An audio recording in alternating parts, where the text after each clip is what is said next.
kung saan magkakaroon tayo ng tutorial. Ano nga ba yung paraan natin sa pagkikisame? Ngayon naman, i-share natin yung mga tips kung paano ba natin ginagawa yung mga design na yan para hindi ka na mahirapan sa iyong pagdi-DIY at the same time paggawa ng kisame.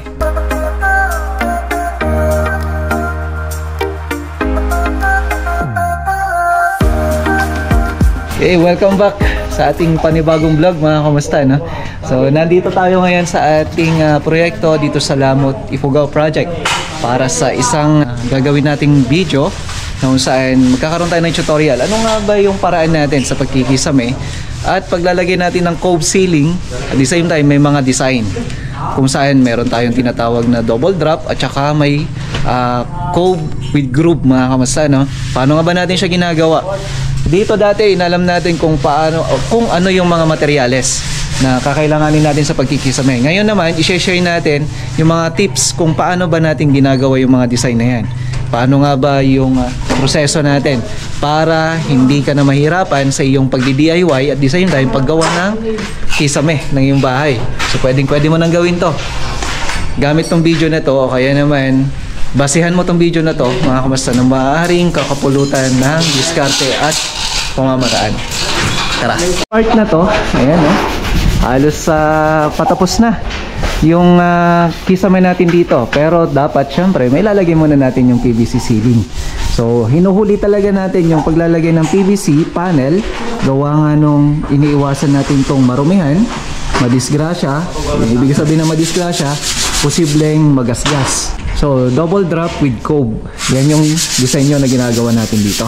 And then dito naman, kung napapansin nyo, meron tayong kisame din dito na may cove din po yan. Pero meron siyang groove.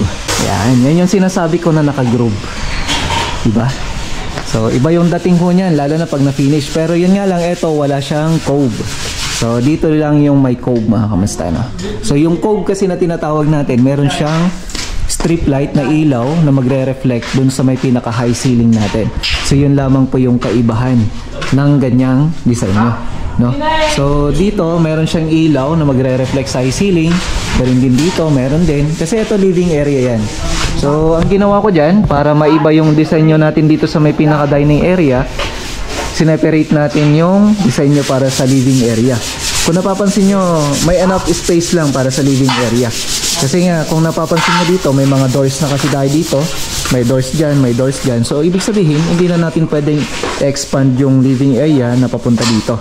So, may partition tayo dito na kung saan yung column na yan, po pwede natin maging basehan para maging partition yan, para ma-meet natin yung equal side ng bawat area. So, dito sa part na to, ayun, mula dun sa poste na yun, may area na kung saan, kumbaga, re-represent niya na dapat parehas sila dito sa kabilang side.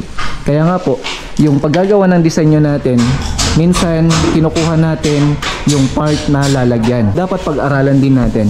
Kasi mamaya, baka sa kagustuhan mong maglagay ng kisame, baka mamaya sobrahan sa paglalagay ng mga disenyo na minsan akala mo lumiliit na yung bahay gawa nga nung mas marami na yung disenyo kaysa yung magre-represent ng bawat lugar na pwestuhan mo, no? So dito, yan part na yan, ito magiging TV console if ever. So kinuha na natin yung pinaka-sentro, ganun din dito sa may pinaka-bintana. So lahat ho yan. So paano nga ba natin ginawa yung mga kisame na yan? So dito nakompleto na yung framing niya. Dito pag-aralan natin mga kamusta kung paano nga ba yung framing naman natin sa may groove. So eto, yung may cove na tinatawag natin, eto siya. So meron tayong ginawa dito na kung saan etong cove na to ay ito yung reflection o kaya naman pagtatamaan ng ilaw mula dito sa may kisame natin. So gaano nga ba kataas yung sukat? Kung gaano nga ba kalayo yung disenyo at paano nga ba natin kinukuha yung mga sukat na to? So ano nga ba yung basihan natin? Mula dito sa may high ceiling natin, ang tinatawag natin na high ceiling mga kamusta, eto siya. Dito sa part na to, meron tayong mga sukat na sinusunod. So, gamit tong laser distance meter natin, no? Kukunin natin yung sukat mula doon at yun ang magiging basihan natin. Yan, sa may cove niya mismo, yun. So may sukat na 2.892. So bakit nga ba 2.892? Ngayon, ang isang haba ng ating mga PVC panel, kasi PVC panel ang ilalagay natin dyan, ay may sukat na 2.97 o kaya 3 meters. So eto, hindi namin sinasakto na 2.97, so may mga maliliit pa tayo na mababawas. Kasi nga minsan hindi parehas yung sukat ng mga wall to wall natin. Kaya nga po ang kinukuha namin ay yung talagang pinakamalapit na sukat hanggang dun. Kasi kung mapapansin niyo, tuwid yan hanggang dun. Diretso po yan. Kaya nga po pinapanatili namin na yung sukat ay kumbaga hindi kami nabibitin. Mas di bali nang magbawas ka kaunti, wag lang mabibitin. Mula dun sa may PVC panel natin na ilalagay dito, ayun po yung magiging basehan natin ng sukat. Mula dun sa may 2.89 na sukat na yon, mga kamusta, ano nga ba yung prefer natin na magiging design? O kaya naman kung ganito kahaba. So ang ginagawa ko dyan, ito, double drop. So pag double drop na tinatawag, ito yung cove natin, tapos mayroon pa tayong drop na isa. So yan yung tinatawag natin na double drop. Ngayon, para mas maganda siya tingnan, ano nga ba yung sukat mula dito sa may drop natin, mga kamusta, no? So mula dito, ang sukat natin ay 14.5 cm. Pero kalalabasan lang ho niyan 14, kasi nga meron pa tayo ilalagay na PVC panel. So ibig sabihin, kapag ka nalagyan na ho yan ng PVC panel, mga kamusta, ay lalabas yung pagka 14 cm po niya. So bakit nga ba 14 cm? Mas maganda po yung reflection ng ilaw pag mas malapit, no? So ngayon, yung loob naman nito o kaya yung pinaka distance nito mula din sa may partition natin. Ayan. So nasa 10 cm po 'yan. O kaya naman 4 inches mula dito sa may partition natin dito, no? So yun po yung magiging gap po niya. Kapag ka mas malapit, mas lalabas yung ilaw natin, magre-reflect yung ilaw natin, no? So yun yung isang reason natin diyan. Tapos ang gagawin natin ngayon dito ay yung ating drop. Okay, so yan, ito ay may 29 cm na drop niya, pero dito meron siyang 30 cm. Ayan, so 30 cm.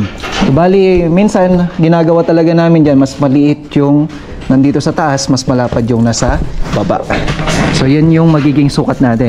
Gaano nga ba kababa to? 5 cm lang po yan. Pero syempre pag nilagyan mo na ng board, magiging 5.5 na lang po siya. So yan yung design nyo na ginagawa natin kapag kaganito. Pwede rin na gamitin ninyo o kaya gawin ninyo kung medyo mataas yung kisame, gawin nyo maging cove din to. Mas maganda na naman. Pero kung sakto lang yung sukat na ito ay nasa 2.8 up to 3 meters lang ho siya, dapat nakadrop na lang ho siya, no?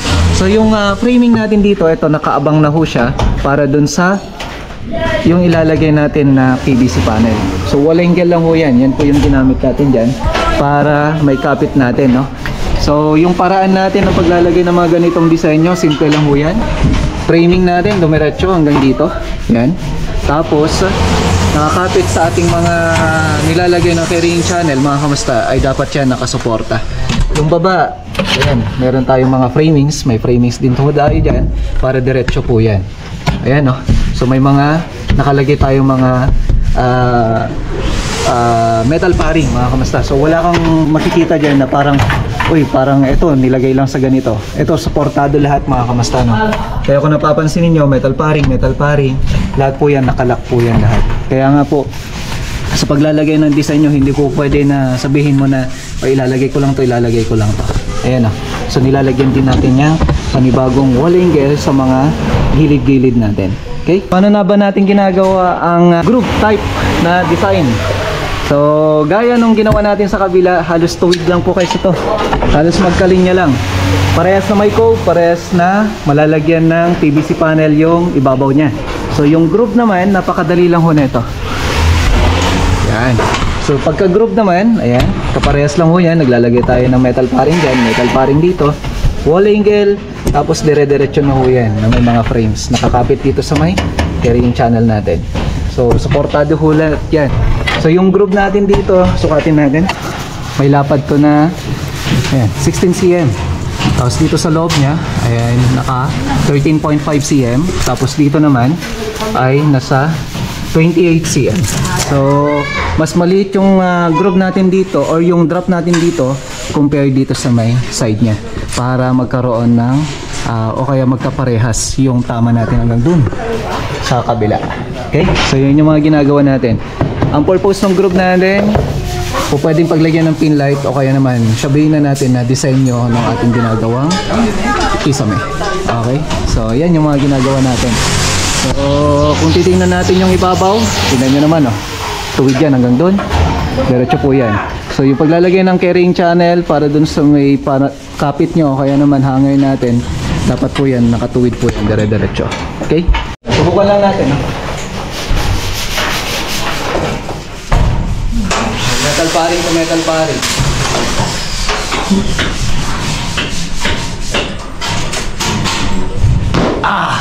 Diba? So, hindi tayo kumapit dun sa may carrying channel, ha? Pero sabi ko nga lagi, pag gumagawa tayo ng mga videos, pag sinusubukan natin na ganon, sinusubukan ko lang po yung strength niya, yung lakas niya. Hopefully, nakapulot tayo ng konting tip sa paggagawa ng designs. Ayan, so napakasimple lang na ito. Ayan, magkakaroon din tayo ng tutorial kung paano yung step by step na ito. Abangan nyo po yan. So, kita-kita tayo sa susunod na bibigyan natin ng tips and tutorial. Maraming salamat. God bless.